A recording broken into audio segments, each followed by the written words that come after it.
कि कुरुक्षेत्र लोकसभा से चुनाव लड़ेंगे, हाँ या ना? आज तक जो मैंने कहा है वो किया है। 120% चुनाव लड़ूंगा। जननायक जनता पार्टी में अभी आप हैं, इसमें 100% विश्वास किया जाए? जननायक जनता पार्टी का आज की घड़ी में मैं एक सच्चा कार्य करता हूं। पार्टियां सेकंड हैं, सबसे पहले आपका समाज, आपका परिवार है। कल को अगर आपके ऊपर कोई सुख दुख होता है तो आपका परिवार, आपके रिलेटिव, आपका समाज ही आपका भला करता है। पार्टियां क्या करती हैं? बड़े बड़े नेता मैंने देखा है, मेरी भी 53-54 साल की एज हो गई है। कार्यकर्ता की डेथ हो जाती है, मर जाता है, वो एक दिन तप्पड़ पे आके बैठ के और चले गए। कौन सा लालच है कि अब तक आप पार्टी में बने हुए हैं, जबकि कई सारे परसेप्शन ऐसे गढ़े जा रहे हैं कि गांव-गांव में जसपा का विरोध हो रहा है, उनके लोगों का विरोध हो रहा है, तो वोट मांगने में भी आपको भी दिक्कत आएगी? हैफड़ के पूर्व चेयरमैन रहे हैं कैलाश भगत जी, यहीं मेरे ऑफिस में आके मुझे कहने लगे, पालाराम जी आप चुनाव मत लड़ो, पार्टी आपको ये दे देगी, पार्टी आपको वो दे देगी। उनका कहने का मतलब ये था भाई आप पैसे ले लो और बैठ जाओ। मैंने कहा पालाराम सैनी ना तो कभी झुका और ना कभी रुका, मैं 101% चुनाव लड़ूंगा। नमस्कार, आप कैथल बैग न्यूज देख रहे हैं, मैं हूं अजय। साल 2024 अपने आप में ये पूरा वर्ष राजनीतिक है, क्योंकि आप ये फैसला करने वाले हैं कि किस पार्टी को आने वाले 5 साल के लिए आप सत्ता में बैठाओगे। इसीलिए आप लोगों की साफ नजरें इस बात पर हैं कि कौन सी पार्टी पतन की ओर है और कौन सी पार्टी उत्थान की ओर है। नजरें साफ हैं कि जननायक जनता पार्टी, इनेलो या फिर कांग्रेस हरियाणा में लोकसभा सीटों की डिक्लेरेशन कब करेंगी, और खासकर कुरुक्षेत्र में जननायक जनता पार्टी किस नेता को जो है आगे करने वाली है। फिलहाल सुर्खियों में एक नेता का नाम जरूर है कि होशियार सिंह किरमच कुरुक्षेत्र से लोकसभा प्रत्याशी हो सकते हैं जननायक जनता पार्टी के। ऐसे में एक नेता पर भी नजरें हैं कि वो क्या करेंगे, क्योंकि उन्होंने बहुत पहले ताल ठोक दी थी और कहा था कि हो सकता है कि मैं कुरुक्षेत्र लोकसभा से जननायक जनता पार्टी की ओर से चुनाव लड़ूं। नाम है Palaram Saini, urban local body cell से प्रदेश उपाध्यक्ष हैं जजपा के, और फिलहाल इनका यह कयास भी है कि भविष्य में ये क्या करेंगे, किस पार्टी से चुनाव लड़ सकते हैं। हालांकि फिलहाल तो ये जजपा में है, लेकिन जैसे ही प्रदेशाध्यक्ष निशान सिंह के पार्टी छोड़ने के बाद तमाम सुर्खियां चली कि जननायक जनता पार्टी से अलग अलग नेता जो है साथ छोड़ने की कोशिश कर रहे हैं। ऐसे में इनका नाम भी चला कि ये भी पार्टी छोड़ सकते हैं, लेकिन इन्होंने कहा कि मैं जननायक जनता पार्टी का सच्चा सिपाही हूं और मैं अभी देवीलाल की विचारधारा में आस्था रखता हूं और यहीं रहूंगा। सर, बहुत बहुत स्वागत है आपका। नमस्कार भाई साहब। पहले तो बताइए कि कुरुक्षेत्र लोकसभा से चुनाव लड़ेंगे, हाँ या ना? 120% लड़ूंगा और पालाराम सैनी जो कहता है वो करता है, और आज तक जो मैंने कहा है वो किया है। 120% चुनाव लड़ूंगा। जननायक जनता पार्टी में अभी आप हैं, इसमें 100% विश्वास किया जाए? जननायक जनता पार्टी का आज की घड़ी में मैं एक सच्चा कार्य करता हूं और ईमानदार कार्य करता हूं। लेकिन ये ईमानदारी कब तक रहेगी? अगर आपको पार्टी यहाँ से टिकट देती है लोकसभा की, तब भी रहेंगे, या नहीं देती तब? हम सब समय के अधीन हैं, समय बलवान है, समय कुछ भी करवा सकता है।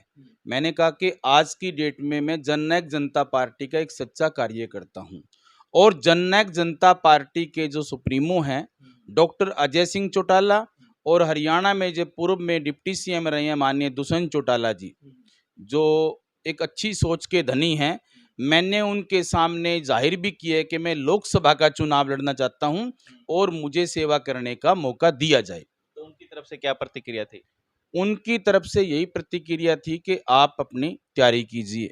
उनकी तरफ से यही प्रतिक्रिया थी। तो तैयारी में हैं आप? बिल्कुल मैं तैयारी में हूं, और आपको पता भी है कैथल जिले के अंदर जितने भी नेता हैं, वो चाहे पूर्व के मंत्री हैं, चाहे अब के मंत्री रहे हैं, राज्य मंत्री रहे हैं, विधायक रहे हैं, एमपी रहे हैं, मैं आपके चैनल के माध्यम से कुरुक्षेत्र लोकसभा की जनता को हाथ जोड़ के नमस्कार करके एक बात कहता हूं कि आपका बेटा, आपका भाई, आपका भतीजा शिक्षा के ऊपर काम कर रहा है। महात्मा ज्योतिबा फूले, माता सावित्रीबाई फूले, बाबा भीमराव अंबेडकर जी ने जो एक लगन लगाई थी, जो एक नारा दिया था कि शिक्षा वो दूध है जो पिएगा वही दहाड़ेगा, मैं उस मुहिम के अंदर 2018 से लेके और अभी तक काम कर रहा हूं। अभी मैंने 1 महीना पहले आप पत्रकारों के साथियों के माध्यम से ही कैथल जिले की 2700 बेटे बेटियों को पढ़ाने की घोषणा की है, जिसके अंदर 100 बेटियां ऐसी भी जिनके फादर नहीं हैं। मेरे को कोई एक नेता बता दो इस जिले का जो इस तरह से, जिस तरह से आपका भाई पालाराम सैनी काम कर रहा है, तो ऐसे कोई नेता काम कर रहा हो। लेकिन पार्टी ने तो आपका उस तरीके से मान सम्मान नहीं किया जिस तरीके से आप ग्राउंड पे काम कर रहे हैं एजुकेशन को लेकर के। कभी पार्टी में उस तरह की पोजीशन पे आप दिखे नहीं, या पार्टी में उस तरह का ओहदा या मान सम्मान मुझे नहीं लगता आपको मिला हो अब तक। देखो, पार्टी के अंदर, मैं जननायक जनता पार्टी के अंदर मुझे अभी 21 जुलाई को 2 साल हो जाएंगे, पौने 2 साल मेरे को हुई हैं।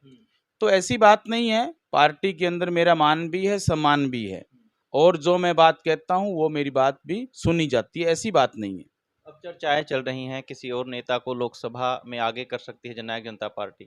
देखो, मैंने एक बात कही है सच्चे मन से कि लोकसभा का चुनाव मैं 120% लड़ूंगा, क्योंकि अभी तक आपके चैनल के माध्यम से मैं हरियाणा की जनता को बताना चाहता हूं, कुरुक्षेत्र लोकसभा से जब से हरियाणा आजाद हुआ तब से लेकर अब तक ज्यादातर सैनी समाज का उम्मीदवार यहाँ जीता है और कैंडिडेट रहा है।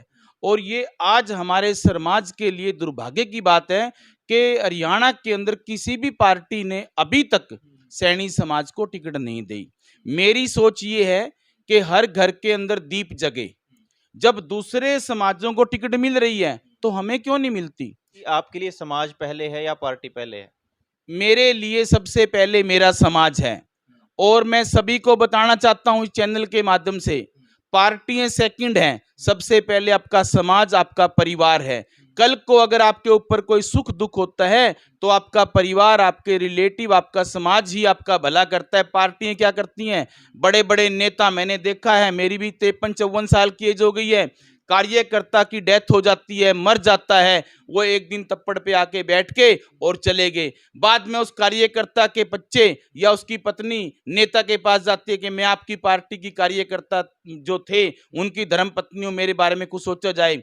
कोई नहीं सुनता, कोई भी, क्योंकि जितने भी बड़े लीडर हैं वो सिर्फ और सिर्फ जब तक वोट है, वोट लेके फिर पब्लिक के बीच में से गायब हो जाते हैं। जिस तरह से कुरुक्षेत्र लोकसभा से हमारे आदरणीय माननीय नवीन जिंदल जी यहां से सांसद रहे हैं, और अब 10 साल के बाद भारतीय जनता पार्टी ने दोबारा फिर उसको मैदान में लाए खड़ा कर दिया, और 4 महीने पहले भारतीय जनता पार्टी ये बोल रही है कि ये तो कोयला चोर हैं। तो मेरे को समझ में नहीं आती भी राजनीति है किस प्रकार की, हमारा देश कहां जाने लग रहा है आज। यह बड़ी बात बोल रहे हैं जो आप बात आपने कही कि पार्टियों में मान सम्मान नहीं है या नेता एक आम कार्यकर्ता की कोई पूछ नहीं है, ये तो फिर आपकी पार्टी पे भी लागू होती है ये चीज। मैं ये कहता हूं जितनी भी भारत के अंदर पार्टियां हैं, कोई कम है कोई ज्यादा हैं सभी एक जैसी, इसमें कोई दो राय नहीं है, लेकिन बहुत सी पार्टियां ऐसी हैं। मैं बात करता हूं हमारे जो आज हमारे बीच में नहीं है, चौधरी देवीलाल, ताऊ देवीलाल के नाम से जिन्हें पूरा देश दुनिया जानती है। ताऊ देवीलाल जी की जो विचारधारा थी, ताऊ देवीलाल जी की विचारधारा के, अटल बिहारी वाजपेयी जी की विचारधारा के, लाल कृष्ण आडवाणी की विचारधारा के, और पता नहीं कितने नेता, उन नेताओं की विचारधारा के नेता आज धरती पे नहीं है। उनकी जो विचारधारा थी ताऊ देवीलाल की, सबका साथ, वो गरीब आदमी को, चाहे वो किसान था, चाहे मजदूर था, चाहे व्यापारी था, उन सब के ऊपर वो चिंता करते थे, चिंतन मंथन करते थे, तभी वो भारत के उप प्रधानमंत्री बने थे। तो उनकी सोच के बहुत कम व्यक्ति हैं आज धरती के ऊपर। कम व्यक्ति हैं, जजपा में भी कम व्यक्ति हैं। मैंने कहा एक कि बात इसमें मैं और पूरी पार्टियों में ही, पूरी पार्टियों में, लेकिन आपके चैनल के माध्यम से एक बात बताना चाहता हूं, उनके नक्शे कदमों के ऊपर, चाहे वो 80% या 90% जो चल रही हैं, हमारे भाई माननीय पूर्व डिप्टी सीएम दुष्यंत चौटाला जी उनके नक्शे कदमों पे चले हुए हैं। वो कहीं ना कहीं ताऊ देवीलाल की विचारधारा को आगे लेके बढ़ रहे हैं। सरदार निशान सिंह प्रदेशाध्यक्ष जजपा पार्टी, उन्होंने पार्टी छोड़ी, लगातार कई और नेताओं के नाम भी आए कि वो भी छोड़ रहे हैं, श्रृंखला चली, एक नाम आपका भी आया कि पालाराम सैनी भी छोड़ रहे हैं। कौन सा लालच है कि अब तक आप पार्टी में बने हुए हैं, जबकि कई सारे परसेप्शन ऐसे गढ़े जा रहे हैं कि गांव-गांव में जजपा का विरोध हो रहा है, उनके लोगों का विरोध हो रहा है, तो वोट मांगने में भी आपको भी दिक्कत आएगी। आप क्यों बने हुए हैं इस पार्टी में फिर? आपने ये कहा कि लालच, लालच जो चीज है ना, भगवान को छोड़ के इस धरती के ऊपर चाहे कितना बड़ा भी नेता है, वो पालाराम सैनी को कोई लालच देके परचेज नहीं कर सकता। ये जीवन एक बार मिला है, इस जीवन को मैं भगत सिंह, चंद्रशेखर, उधम सिंह नहीं बन सकता हूं, लेकिन मैं उनके चरणों की धूल बन के, मेरा अपना स्टैंड है। आज मेरा अपना वर्चस्व है कैथल जिले के अंदर, क्योंकि मैं शिक्षा के ऊपर काम करता हूं। मैं किसी के लुभाने सपनों में आने वाला नहीं हूं, और जो मैं डिसीजन ले लेता हूं उस डिसीजन के ऊपर मैं खरा उतरता हूं, क्योंकि मेरे साथ जिस समाज से मैं आता हूं, मैं सैनी समाज से आता हूं, मेरा समाज ईमानदार है, मेहनती है, और मेरा समाज मेरे साथ है। इसके अलावा जो 36 बिरादरी है, क्योंकि मैं तो जाति पाति में विश्वास नहीं रखता हूं, 36 बिरादरी के व्यक्ति मुझे आशीर्वाद देके जाते हैं, डेली मुझे फोन करते हैं कि भाई साहब चुनाव लड़ो, हम तन से, मन से, धन से आपके साथ हैं। नगर परिषद का इलेक्शन आपने लड़ा, आप प्रतिनिधि थे, आपकी धर्मपत्नी ने लड़ा। उस दौरान आपने देखा कि एक रुझान आपकी तरफ है, लेकिन फिर भी लोग वो उस तरीके से आप उसको जीत में तब्दील नहीं कर पाए। कुरुक्षेत्र लोकसभा, इतनी बड़ी लोकसभा, लाखों लाख वोटर्स, और लगता है बना पाएंगे, अपनी दाल गल पाएगी इसमें? कुरुक्षेत्र लोकसभा के अंदर 9 कॉन्स्टिट्युएंसी हैं। 9 की 9 कॉन्स्टिट्युएंसी के अंदर कहीं पालाराम को 300 लोग, कहीं 500 लोग, कहीं 400 लोग, कहीं 1000 लोग जानने वाले हैं। कड़ी से कड़ी जुड़ती चलेगी, और आपके भाई का नाम, आपके भाई का ग्राफ बढ़ेगा, इसमें कोई दुराई नहीं, क्योंकि मैं अपने कर्म के ऊपर विश्वास रखने वाला व्यक्ति हूं। आपने नगर परिषद की बात करी, अभी आप कह रहे थे कि लुभाने सपने।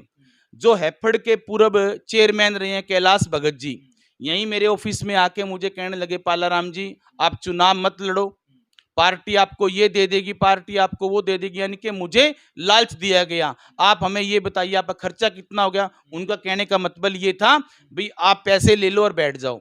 मैंने कहा पालाराम सैनी ना तो कभी झुका और ना कभी रुका, मैं 101% चुनाव लड़ूंगा, और कोई दुनिया की ताकत नहीं है भगवान को छोड़ के जो मुझे पीछे हटा देगी। मैंने डंके की चोट पे चुनाव लड़ा, मुझे 6000 के करीब वोट मिली, वो मेरी अकेले की वोट थी। पार्टी बीजेपी में रह के इंडिपेंडेंट चुनाव लड़ा। जो हमारे आज मुख्यमंत्री हैं माननीय श्री नैब सिंह सैनी जी, हमारे भाई जिस समाज से मैं आता हूं उसी समाज से वो आते हैं, उन्होंने यहाँ पे सुरभि गर्ग के लिए डोर टू डोर जाके वोट मांगी। चंदाना गेट पे उन्होंने तख्त उठा के उस तख्त के ऊपर बैठ के हमारे समाज के सामने झोली पैसारी कि आप भाजपा को वोट दें। तो मैंने किसी की परवाह नहीं करी, और ना मैं किसी की परवाह करता हूं। मैं तो सिर्फ भगवान से डरता हूं, परमपिता परमात्मा से। और मैं तो अक्सर बोलता हूं, जब मैं पढ़ता था 6ठी 7वीं 8वीं 9वीं 10वीं के अंदर, मेरे झोले के अंदर, आजकल तो बैग हो गया, चेंज हो गया, मेरे झोले के अंदर भगत सिंह की, चंद्रशेखर की, उधम सिंह की, झांसी की रानी की पुस्तकें होती थी। आज तो महात्मा ज्योतिबा फुले, माता सावित्रीबाई फुले, बाबा भीमराव अंबेडकर को हर पार्टी राजनीतिक तौर पे उनको मना रही है। लेकिन मैं तो आपको, जब मैं 8वीं क्लास में था उस टाइम की भी मेरे पास 4 पुस्तकें पड़ी हैं। मैं वो पुस्तकें दिखा सकता हूं, किसी भाई को देखनी है जो मेरे झोले में होती थी, वो पुस्तकें मेरे पास हैं। मैं तो उन महापुरुषों का झंडा लेके आगे चला हूं।